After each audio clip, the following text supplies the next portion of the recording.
Bayan! Bayan!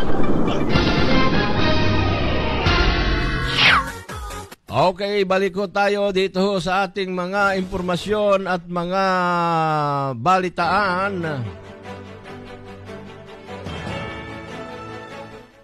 Alam nyo mga kababayan, nagpaabot sa atin ng reklamo. Itong mga naninirahan na medyo nabanggit na ito natin kahapon dito sa Garden Villas 3 sa Santa Rosa, Laguna. Hinggil ho dito sa mahal na masamang kalidad pa ng serbisyo ng kalidad tubig na nanggagaling dyan sa Balibago Waterworks. At ang sabi nitong isang kaugnayan natin dyan, si Ma'am Eileen Quindosa, walang tumutulong sa kanilang mga residente na umaabot yata sa mga nasa 14,000 na katao ang apektado ho dito sa isang malaking subdivision. Yan niya hong Garden Villas 3 dyan ho sa Santa Rosa, Laguna. Hinggil ho dito sa maruming tubig na kanilang, ayan, makikita uli natin ho yung mga picture, tabi-tabi ho doon sa mga nanonood na kumakain. Kita naman ninyo yung dumi ng tubig na inilalabas mula ho dito sa mga gripo ng Balibago Waterworks. Kahapon ho, pinipilit natin hong kontakin itong Balibago Waterworks para makunan ng kanilang reaksyon hinggil nga ho dito sa reklamo ng kanilang mga parokyano dyan ho sa nasabing subdivision. Pero nakatatlong beses ho tayong tumawag, sinagot naman, pero nung malaman ho na sila i-interviewin tungkol ho dito sa inireklamong serbisyo nila sa patubig, ay umiwas ho at ayaw sumagot. At ayaw ho magbigay ng pahayag. Tumatanggi ho silang magbigay ng pahayag, ayaw ho. Parang ganon din ho yung ginagawa. Ang sabi nga ho nitong mga taga Garden Villas, kapag ho kanilang kinakausap, umiiwas din sa kanila at ayaw magbigay ng pahayag. Panay pangako lang yung mga pinapalabas nilang statement. Hinggil ho dito sa maruming tubig na lumalabas sa kanilang mga gripo na nagbubuhat dito sa tangke nitong Balibago Waterworks. Tapos bigla para ho nagtaas ng halos, hindi lang doble ho ang itinaas ng presyo ng kada kilo, ano bang tawag doon, ng kanilang tubig. Kaya't gano'n na lamang ho ang reklamo nito hong mga residente dyan. At yun nga daw hong ibang mga residente dyan, eto at nagkakasakit na. Yun hong kanilang tubig doon, hindi ho nila nagagamit na bilang potable water. Hindi pwedeng ipangluto, hindi pwedeng inumin, at hindi rin ho pwedeng ipaglaba. Lalo na ho sa mga puti dahil kapag nilabhan daw niyo yung puti, pag katapos yung matuyo, hindi na ho kulay puti, kulay brown na. Hindi rin naman pwedeng ipaligo dahil yan ho na pinakikita natin, tabi-tabi ho dun sa mga nag-aalmusal at kumakain. Ayan, nakikita ho, nagkakaroon daw ng mga skin diseases. Ito hong mga, hindi lang mga kabataan, kahit ho matatanda, nangangate ang kanilang mga balat dahil kapag naligo gamit ho itong tubig na nanggagaling dyan sa Balibago Water System. Okay, at kahapon niya ho, pinipilit natin kontakin at okay, para humalaman natin kung ano ba yung talagang nirereklamo nitong mga taga Garden Villas.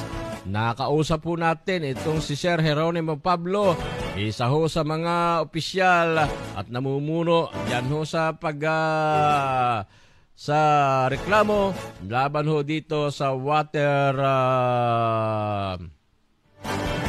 sa Balibago Waterworks. Narito ho ang tinig ni Sir Jeronimo Pablo, isa ho sa mga residente ng Garden Villas 3. Villas 3. Ano po ang inireklamo po ninyo?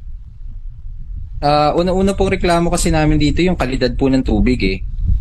Unang-una yung amoy kalawang, madumi, makate, tsaka nakaka-allergy po. Tsaka kung titingnan po natin, yung tubig po namin po konting oras lang po madulas na at hindi po siya clear. Ngayon po, ang pumutok pong issue ngayon is yung pagtataas po nila ng bill or yung rate increase nila na 10 times po ang tinaas. So halos lahat po ng residente po ng Garden Villas ay nagulat po sa bagong rate na pinatupad nila.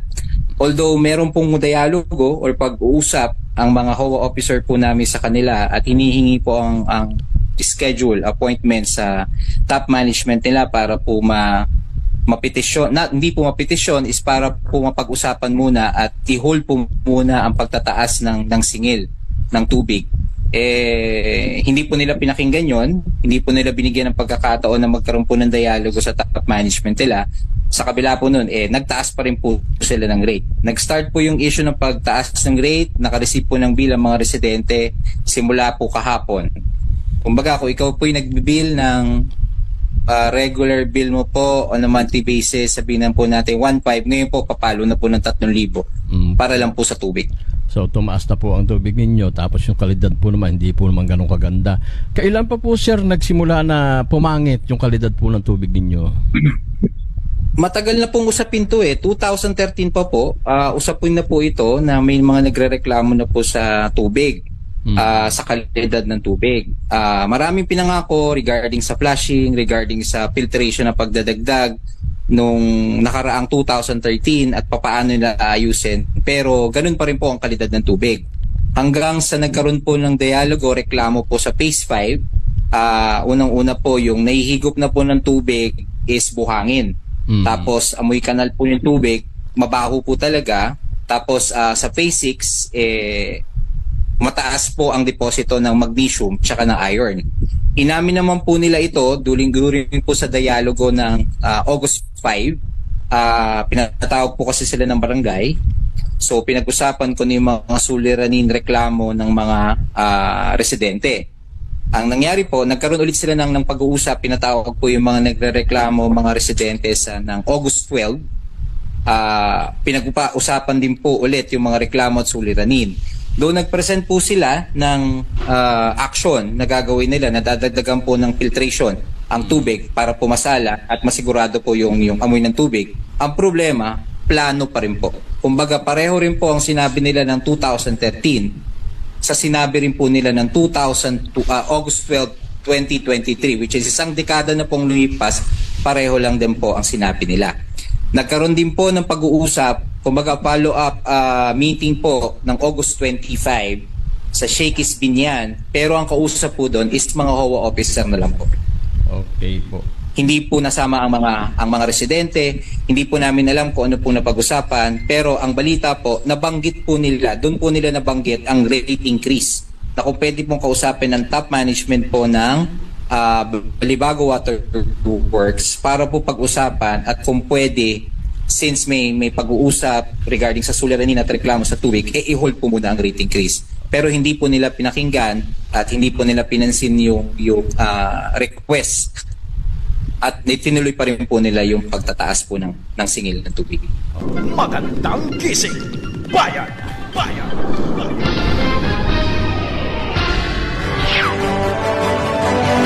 Okay, yun ang mga kababayan, ang tinig ni Sir Jeronimo. Si Mang Enzo pala yun. Si Mang Enzo Heroy. Si Mang Jeronimo nga.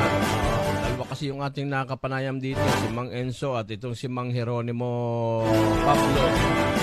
Hinggil ho dito sa isa sa mga issue. Ang isa ho sa mga issue, ito hong pagtataas pa ng tubig ng, nagawa pa hong makapagtaas ng presyo ng kanilang tubig. Ito hong Balibago Water Works. Sa kabila ng nakita naman ninyo kanina, yun hong talaga namang hindi magandang kalidad ng kanilang serbisyo. Okay. Buti pa dito sa Lucena City, kahit walang daloy na maraming oras na walang daloy, Dumudumi ng ganyo, pero talagang nakakailit din ho ang maghintay ng tubig dito sa Lucena City. Buhat naman ito nung mapunta dito ho sa Kamay. Ngunit